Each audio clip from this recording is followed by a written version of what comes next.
Hello दोस्तों। Are के lunch point में एक बार फिर से आपका बहुत बहुत स्वागत है। मेरा नाम है राहुल, जो कि आपको पता ही है। तो जो सीरीज मैंने आपकी स्टार्ट करी थी बिजनेस स्टडी की, जो कि हिंदी मीडियम में है, 11वीं कक्षा वालों के लिए है और सीबीएसई का सिलेबस है, जो कि मैं इसमें करवा रहा हूँ। और ये सारी बातें हर बार मैं इसलिए बताता हूँ कि अगर कोई नया व्यूअर, कोई नया स्टूडेंट हमारे साथ जुड़ा हो तो उसे कोई भी कन्फ्यूजन ना रह जाए। तो इसी सीरीज में मैं आपके अगले चैप्टर यानी कि चैप्टर 4 व्यावसायिक सेवाओं के साथ हाजिर हूँ। और आज की इस वीडियो में आपकी पहली एक्सरसाइज यानी कि 4.1 के ऊपर चर्चा करेंगे, जानेंगे कि इसमें क्या क्या बातें बताई गई हैं और पेपर के दृष्टिकोण से क्या चीज़ इसमें इंपॉर्टेंट है। ठीक है। तो पीडीएफ के चाहिए नोट्स वाले, तो उसका लिंक आपको डिस्क्रिप्शन में मिल जाएगा। वहाँ पर हमारे टेलीग्राम चैनल का लिंक दिया हुआ है, वहाँ पर जाकर आप उससे जुड़िए और वहाँ पर जाकर आप अपने नोट्स ले सकते हैं। और भी कोई कन्फ्यूजन हो तो इंस्टेंटली उसका सोल्यूशन पा सकते हैं। उसके लिए आप हमारे टेलीग्राम चैनल को जरूर ज्वाइन कर लेना। तो चलिए वीडियो को बिना किसी देर के स्टार्ट करते हैं। तो आज की इस एक्सरसाइज 4.1 में हम व्यावसायिक सेवाएं, जिसका आज पहला एक्सरसाइज जिसके ऊपर है वो है बैंकिंग। तो इस पहली एक्सरसाइज में हम बैंकिंग के ऊपर पढ़ेंगे कि आखिरकार क्या होती है बैंकिंग, क्या क्या चीजें इसमें आती हैं। ठीक है, स्टार्ट करते हैं और सबसे पहले यह जान लेते हैं कि व्यावसायिक सेवाएं क्या होती हैं। ठीक है। तो इसका अभिप्राय उन सेवाओं से है जो व्यवसाय को सफलतापूर्वक चलाने में सहायक होती हैं, जैसे कि बैंकिंग, बीमा, यातायात साधन आदि। ठीक है। ये सारी वो क्या होती हैं, क्या होती है, ये सेवाएं होती हैं। ये सेवाएं क्या करती हैं, व्यवसाय को सफलतापूर्वक चलाने में मदद करती हैं, हेल्प करती हैं। वो कौन सी सेवाएं होती हैं, व्यवसायिक सेवाएं होती हैं। कैसी होती हैं, जैसे कि बैंकिंग, बीमा, यातायात, और भी होती हैं जैसे कि संग्रहण करना, भंडारण वगैरह। ये सारी भी सेवाएं हैं जो कि व्यवसाय को चलाने में हेल्प करती हैं। ठीक है। तो आइए अब जान लेते हैं कि व्यवसाय सेवाओं की प्रकृति क्या होती है। ठीक है। तो ये एक पहला यह है कि यह अदृश्य होता है। सेवाओं को वस्तुओं की भांति देखा, छुआ, सूंघा नहीं जा सकता है, यह अदृश्य होती हैं। सेवाएं क्या होती हैं, सेवाएं वो चीजें होती है जिन्हें हम देख छू नहीं सकते। प्रोडक्ट क्या होती है, वस्तु क्या होती है, वो होती है जिसे हम देख सकते हैं, सूंघ सकते हैं, छू सकते हैं। जैसे कि फोन, अगर कोई आपके पास फोन है तो वो एक वस्तु है, लेकिन उस फोन के अंदर जो सिम डाल रखी है, जैसे कि एयरटेल या वोडाफोन या जियो जो भी है, उससे जो आप सेवा ले रहे हो, सिम को तो देख सकते हो क्योंकि सिम भी एक वस्तु है, लेकिन सिम के जरिए जो आपको सेवा मिल रही है, जिसके जरिए आप बात कर पाते हैं, जो कनेक्टिविटी है, वो नहीं देख सकते हैं, तो वो क्या है, वो सेवा है। ठीक है। तो इस तरीके की चीजों को हम सेवा कहते हैं। तो सबसे पहली प्रकृति क्या है कि यह अदृश्य होता है। दूसरा क्या है, असमानता। असमान होता है ये। सेवाओं में समानता का अभाव होता है, एक जैसी नहीं होती है। ठीक है। जैसे बैंक अधिकारी का व्यवहार एक ग्राहक के प्रति बढ़िया तो दूसरे के प्रति रूखा हो सकता है। ठीक उसी प्रकार जैसा कि एक बैंक अधिकारी एक ग्राहक के प्रति तो बढ़िया बोलता है, बढ़िया सुनता है, और दूसरे के प्रति रूखा हो जाता है वो। ठीक है। तो ठीक इसी प्रकार से सेवाएं भी होती है, हो सकती है किसी के लिए वो ज्यादा यूजफुल हो तो किसी के लिए कम यूजफुल हो। ठीक है। तो ये होता है असमानता। अगला है स्टॉक संभव नहीं है। सेवाओं का स्टॉक नहीं किया जा सकता। जिस तरीके से हम वस्तुओं का स्टॉक भंडारण कर लेते हैं, ठीक उस प्रकार से हम सेवाओं का स्टॉक और भंडारण नहीं कर सकते। जैसे कि आपके फोन में डेली का 1.5 GB नेट मिलता है, अगर आप चाहो कि आज का 1.5 GB ना यूज करो और ये आज वाला भी कल मिल जाए हमें, तो क्या ऐसा हुआ है आज तक? नहीं हुआ। तो ऐसा नहीं हो सकता क्योंकि वो एक तरीके का सेवा है। ठीक है। और हम सेवाओं का भंडारण स्टॉक नहीं कर सकते। ठीक है। अगला है अहस्तांतरणीयता। व्यावसायिक सेवाओं की प्रकृति अहस्तांतरणीय होने की है। मतलब कि इसको हम बांट नहीं सकते। जो आपके पास 1.5 GB है डेली का, वो आप खुद चला सकते हो, आप वो किसी और को नहीं दे सकते। वो बात अलग है कि हॉटस्पॉट ऑन करके कनेक्ट कर लेते हैं, लेकिन वो फिर भी है तो आपके पास ही, आप उसको और किसी को नहीं दे सकते। उसका मतलब कि उसका क्या बोलते हैं, वो मालिक किसी और को नहीं बना सकते। उसके मालिक स्वामी तो आप खुद ही रहोगे, बल्कि उसका यूज कोई और कर लेगा, लेकिन उसके स्वामी आप खुद रहोगे। तो इसलिए कहते हैं कि ये अहस्तांतरणीयता है, अहस्तांतरणीय है। उदाहरण के लिए, एक मरीज डॉक्टर के पास जाता है, फीस देकर इलाज करवा लेता है, परंतु फीस देकर वह उसका स्वामित्व नहीं खरीद सकता। जब दोबारा बीमार पड़ता है तो वह उसे डॉक्टर के पास ही जाना पड़ता है। ठीक है। बीमार पड़े, डॉक्टर के पास गए, पैसे दिए, इलाज करो और वापिस आ गए। ठीक है। इसमें क्या हुआ, पैसे दिए और इलाज करवा लिया, मतलब पैसे दिए और क्या ले ली, सेवा ले ली। अब आपने जो पैसे दिए, सेवा ले ली, उस सेवा का स्वामित्व थोड़ी ले लिया कि सेवा हमारी होगी जी, जब बीमार पड़ूंगा मैं खुद से इलाज कर लूंगा घर पे, ऐसा होता ही नहीं।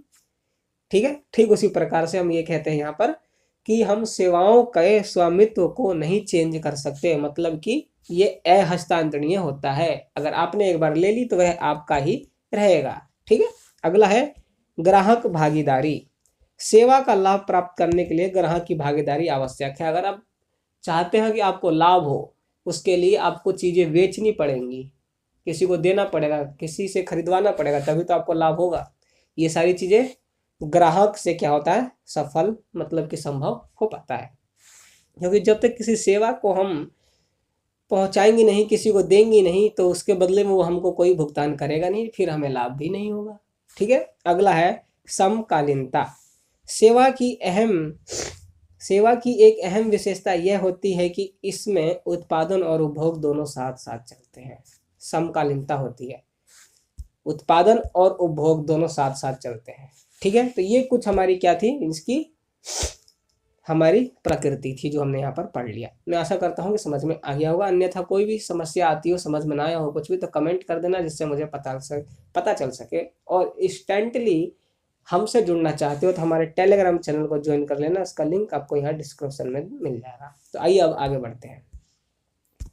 व्यावसायिक सेवाओं के प्रकार कई प्रकार के होते हैं, जैसे कि बैंकिंग, बीमा, यातायात, संग्रहण, संदेश वहन। इन सभी के ऊपर आगे चल के एक एक चैप्टर है। ठीक है, जैसे 4.1 बैंकिंग के ऊपर है, 4.2 बीमा, यातायात, संग्रहण, संदेश वहन, इन सभी के ऊपर भी आगे चल के एक एक एक्सरसाइज है, उनमें आपको इनके बारे में बहुत अच्छे से जानने को विस्तार पूर्वक मिलेगा। तो आइए स्टार्ट करते हैं बैंकिंग सेवाएं। इन सभी के बारे में आपको यहाँ पर थोड़ी थोड़ी बातें बता देता हूँ। बैंकिंग सेवाएं क्या होती है, पीछे बताया मैंने। बैंकिंग सेवाएं बैंकिंग सेवाओं का अभिप्राय उन सेवाओं से है जो व्यवसाय में किसी न किसी रूप में वित्त प्रदान करने में सहायक होती है। ठीक है, व्यवसाय में क्या करती है, वित्त प्रदान करती है, वह बैंकिंग सेवा होती है। जैसे बैंक व्यवसाय को ऋण सुविधा प्रदान करती है। जो बैंक होता है व्यवसाय को ऋण प्रदान करती है, तो एक तरीके से क्या हो गया, बैंकिंग सेवाएं हो गई। बैंक से जुड़ी जितनी भी चीजें होती है, जितनी भी सेवाएं होती है, वो सारी बैंकिंग सेवाओं के अंदर आती है।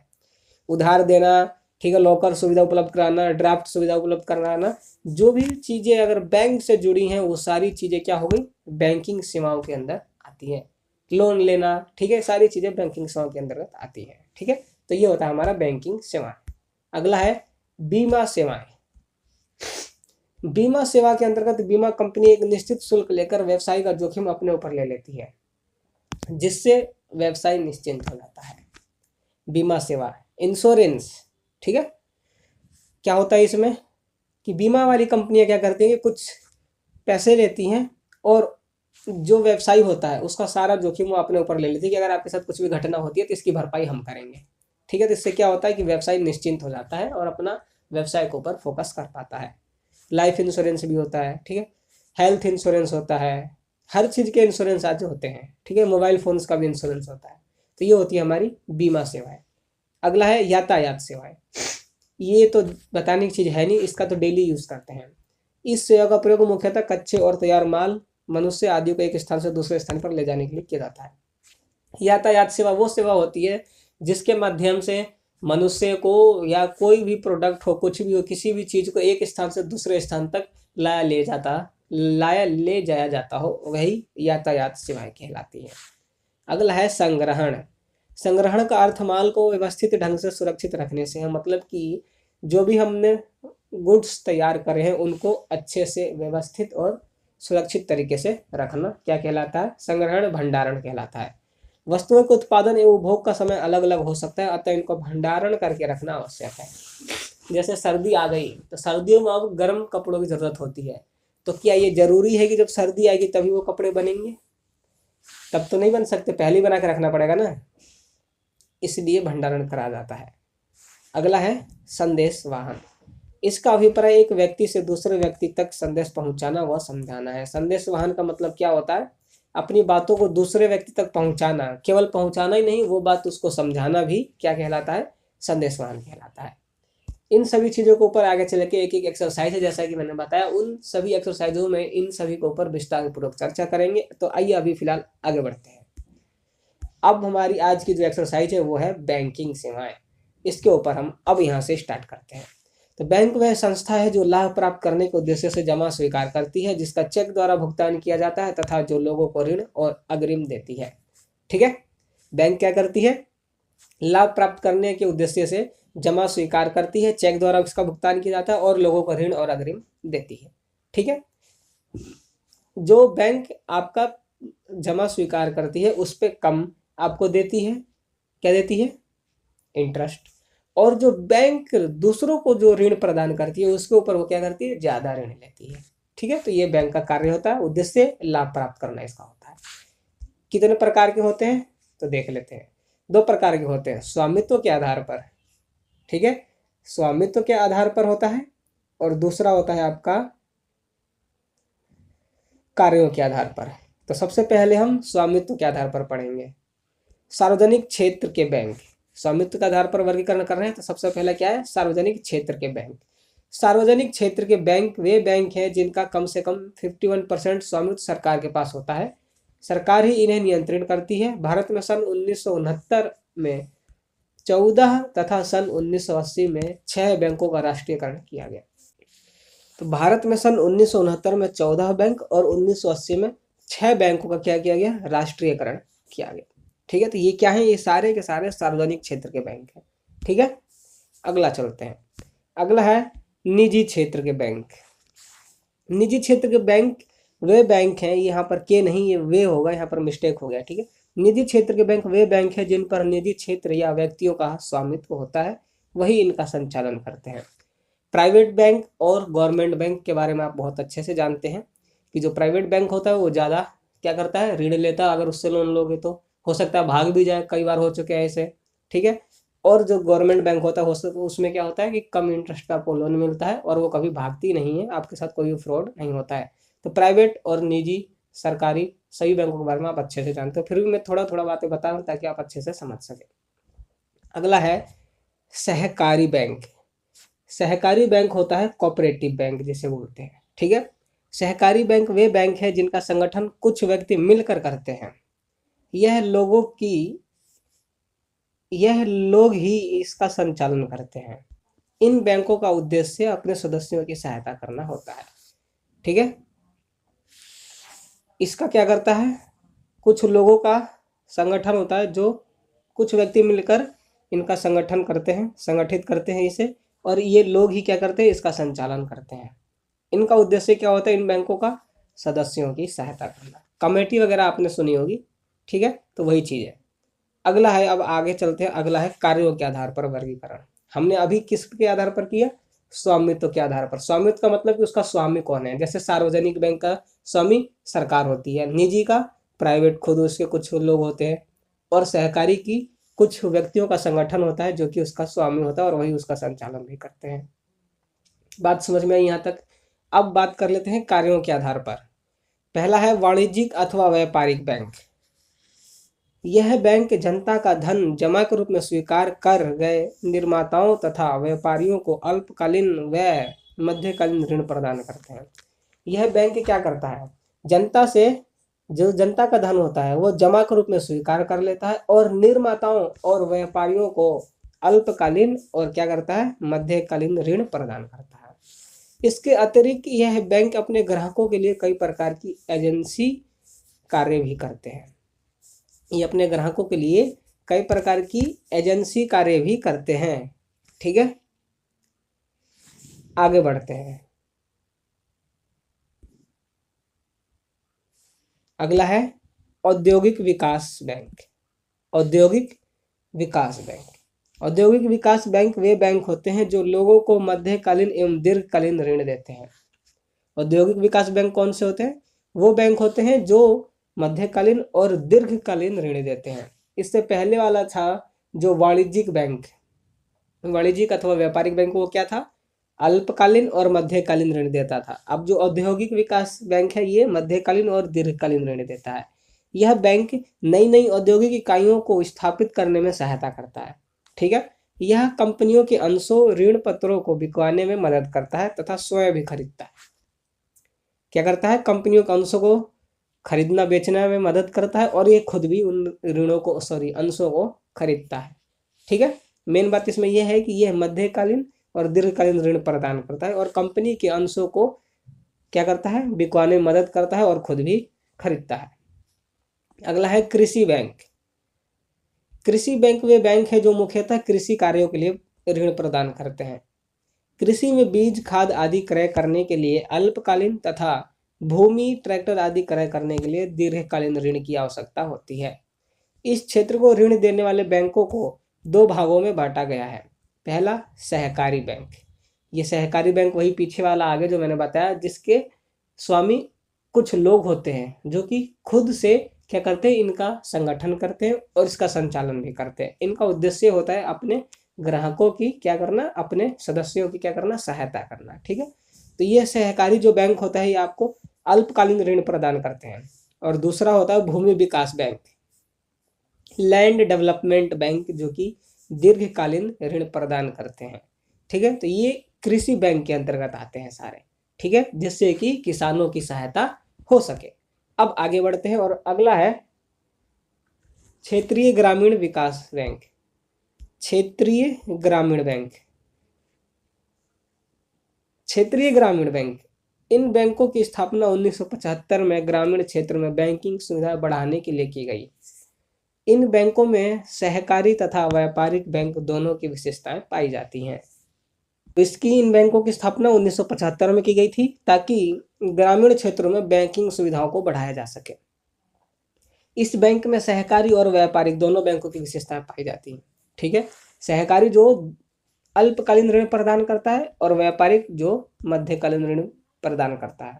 ठीक है, व्यापारिक बैंकों के कार्य देख लेते हैं अब कौन कौन से होते हैं। व्यापारिक बैंकों के कार्य, प्राथमिक कार्य होते हैं, गौण कार्य होते हैं, और तीसरा होता है इलेक्ट्रॉनिक बैंकिंग सेवा। तो ये तीन तरीके की कार्य कौन करता है, व्यापारिक बैंक करते हैं। तो आइए स्टार्ट करते हैं, प्राथमिक कार्य देख लेते हैं। बैंकों के मुख्य कौन कौन से कार्य होते हैं, जमा स्वीकार करना और ऋण देना। तो सबसे पहले जानते हैं कि जमा स्वीकार करने में क्या क्या सुविधाएं देता है। लोग अपनी सुविधा और शक्ति के अनुसार निम्नलिखित खातों में रुपया जमा कर सकते हैं। देख लेते हैं कौन से खाते हैं। पहला है अनिश्चितकालीन जमा खाता। अनिश्चितकालीन जमा खाता, इस खाते में एक निश्चित अवधि के लिए रुपया जमा किया जाता है।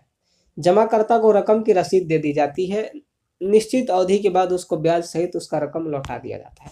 ठीक है, जो अनिश्चितकालीन जमा खाता होता है इसमें क्या किया जाता है कि एक निश्चित अवधि के लिए रुपया जमा किया जाता है और उसका रसीद किसको दिया जाता है, उसको ग्राहक को दे दिया जाता है। और जब वो निश्चित अवधि पूरी हो जाती है तो उसका रकम जो भी मिलना था उसको इंटरेस्ट सहित वो सब कुछ उसको लौटा दिया जाता है।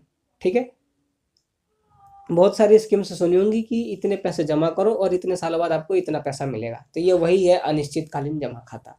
ठीक है, अगला है चालू खाता। इस खाते में जमा करता जितनी बार चाहे रुपया जमा कर सकता है और कभी भी आवश्यकता अनुसार निकाल सकता है। इस खाते में प्रायः व्यापारी वर्ग रुपया जमा करवाते हैं। जो चालू खाता होता है, करंट अकाउंट, इसका यूज कौन करता है, व्यापारी लोग करते हैं। ठीक है, इसमें कितना भी पैसा कभी भी डलवाया जा सकता है, कभी भी निकाला जा सकता है। अगला है बचत जमा खाता, सेविंग अकाउंट्स जिसे कहते हैं। यह खाता छोटी छोटी बातों को प्रोत्साहित, छोटी छोटी बातों नहीं, छोटी छोटी बचतों को प्रोत्साहित करने के लिए, प्रोत्साहन देने के लिए होता है।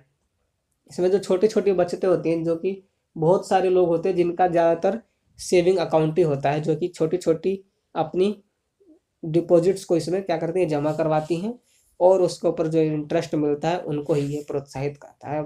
ये बचत खाता होता है, नाम से ही बचत है मतलब बचाना। ठीक है, इस खाते पर बैंक ब्याज भी देता है। ठीक है, जो कि निश्चितकालीन जमा खाते की तुलना में कम होते हैं। मतलब कि जो निश्चितकालीन होता है, जो अनिश्चितकालीन होता है, जो ये ऊपर वाला है, इसकी तुलना में इसमें कम ऋण मिलता है। ठीक है, किसमें, बचत जमा खाता में कम ऋण मिलता है, किसके तुलना में, अनिश्चितकालीन जमा खाता के तुलना में।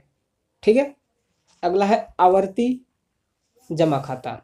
इस प्रकार के खाते में जमाकर्ता एक निश्चित समय के लिए प्रति मास निश्चित रकम जमा करते हैं। यह रकम कुछ विशेष परिस्थितियों के अलावा साधारणतः निर्धारित समय से पहले नहीं निकाली जा सकती। जो आवर्ती जमा खाता होता है इसमें भी एक निश्चित समय के लिए प्रति माह थोड़ा थोड़ा करके प्रति माह इसमें प्रीमियम आपने सुना होगा, लाइफ इंश्योरेंस जो भी कराते हैं उसमें प्रीमियम पे करना पड़ता है, ठीक उसी प्रकार से इसमें भी हर मंथ प्रीमियम पे करना पड़ता है और कुछ विशेष परिस्थिति होती है जिनमें ये पैसा निकाला जा सकता है, अन्यथा निर्धारित समय के बाद ही इन्हें निकाला जा सकता है। ठीक है, तो ये क्या होती है, आवर्ती जमा खाता होती है। कौन सी होती है, आवर्ती जमा खाता। ठीक है, अब आगे बढ़ते हैं। अब देख लेते हैं दूसरा कार्य क्या है इसका, जो कि गौण कार्य है, इसके नाम से हम इसे जानते हैं।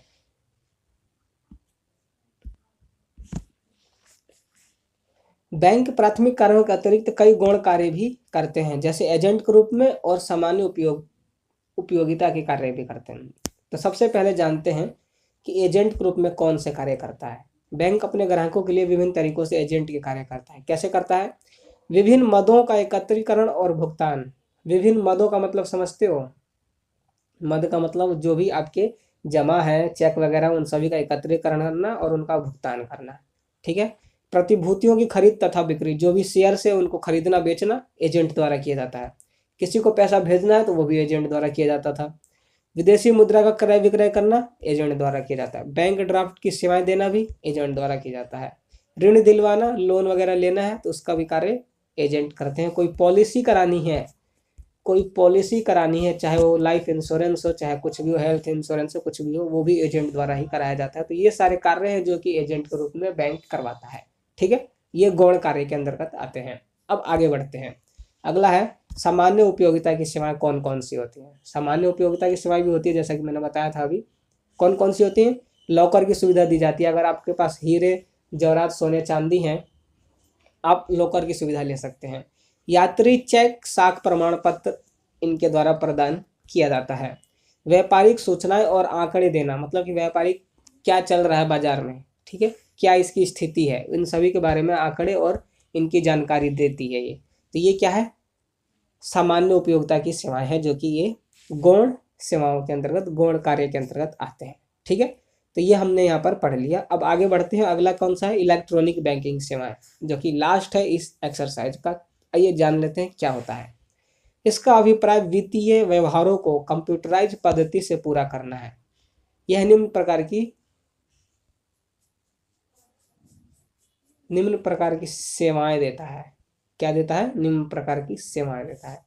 इसका कहने का मतलब है कि जो भी वित्तीय व्यवहार होते हैं जिनके लिए हमें इधर उधर आना जाना पड़ता है, बैंकों में आना जाना पड़ता है, उसके स्थान पर कंप्यूटराइज पद्धति से उनको पूरा करना ही इलेक्ट्रॉनिक बैंकिंग सेवाएं कहलाती हैं। जैसे इलेक्ट्रॉनिक फंड हस्तांतरण, इस पद्धति के अंतर्गत इंटरनेट के माध्यम से रुपया एक खाते से दूसरे खाते में हस्तांतरित किया जा सकता है। आजकल इसका ही यूज होता है ज़्यादातर, क्योंकि आजकल की जितनी भी इकोनॉमी है, अर्थव्यवस्था है, वो कैशलेस बन गई है।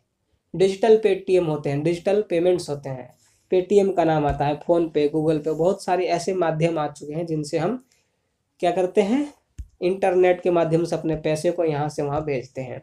अगला है स्वचालित टेलर मशीन, एटीएम जिसे कहते हैं, ऑटोमेटिक टेलर मशीन। इसका अभिप्राय ऐसे इलेक्ट्रॉनिक टर्मिनल से है जो लोगों को प्लास्टिक कार्ड द्वारा बिना बैंक कर्मचारी की मदद के 24 घंटे साधारणतः बैंकिंग व्यवहार करने की अनुमति देता है। एटीएम कार्ड आपने सुना होगा, एटीएम कार्ड लेके जाओ एटीएम मशीन में, वहां पर एटीएम डालो, पैसा निकालो, 24 घंटे वो हमेशा काम करता ही है, कभी भी जाकर निकाल सकते हैं। तो वो होता है हमारा स्वचालित टेलर मशीन। डेबिट कार्ड के बारे में सबको ही जानता है, एटीएम बैंक जिसे कहते हैं, एटीएम कार्ड ही है। इसका अभिप्राय ऐसे प्लास्टिक कार्ड से है जो बैंक को ग्राहक के खाते से रुपए निकालने और विक्रेता के खाते में हस्तांतरित करने की अनुमति देता है। मतलब एटीएम कार्ड लो, अपना डेबिट कार्ड लो और उससे पैसा कहीं भी निकालो भेजो, कोई दिक्कत नहीं है। क्रेडिट कार्ड भी सेम है। इसमें क्या होता है, बस आपके कार्ड में पैसे ना होने के बावजूद भी आप क्रय कर सकते हैं, बाद में उसका भुगतान आप भावी तिथि को क्या कर देंगे, बैंक को जमा करा देंगे। ठीक है, तो ये क्रेडिट कार्ड होता है। जैसे आपके पास क्रेडिट कार्ड है, आप उसमें पैसे नहीं है आपके पास केवल मान लेते हैं जैसे 10,000 रुपये है और आपको 20,000 रुपये का कोई सामान अच्छा लगा, आप उसे लेना चाहते हैं, तो आप अगर आपके पास डेबिट कार्ड है तो वो नहीं ले पाएंगे, लेकिन क्रेडिट कार्ड है तो आप उसे ले सकते हैं। जो बाकी के फालतू के 10,000 है वो आपको बाद में किसी तारीख को जाकर बैंक में जमा कराना होगा। ठीक है, तो इसे क्रेडिट कार्ड कहते हैं। अब अगला है राष्ट्रीय इलेक्ट्रॉनिक फंड हस्तांतरण, NEFT, national electronic fund transfer. इसका अभिप्राय उस पद्धति से है जो व्यक्तियों फर्म व कंपनियों को इलेक्ट्रॉनिक माध्यम से फंड एक बैंक ब्रांच से दूसरी बैंक ब्रांच में जहां प्राप्तकर्ता ग्राहक का खाता हो को भेजने की सुविधा प्रदान करती है, वही हमारी क्या कहलाती है, NEFT कहलाती है। और इसका आपने बहुत नाम सुना हुआ, ठीक है। जो जहां पर चाहता हो उसको वहीं पर उसका फंड उपलब्ध कराना ही इसका काम होता है। और अगला है आपका real time gross settlement, RTGS, real time gross settlement. इसका मतलब क्या होता है ये जानते हैं।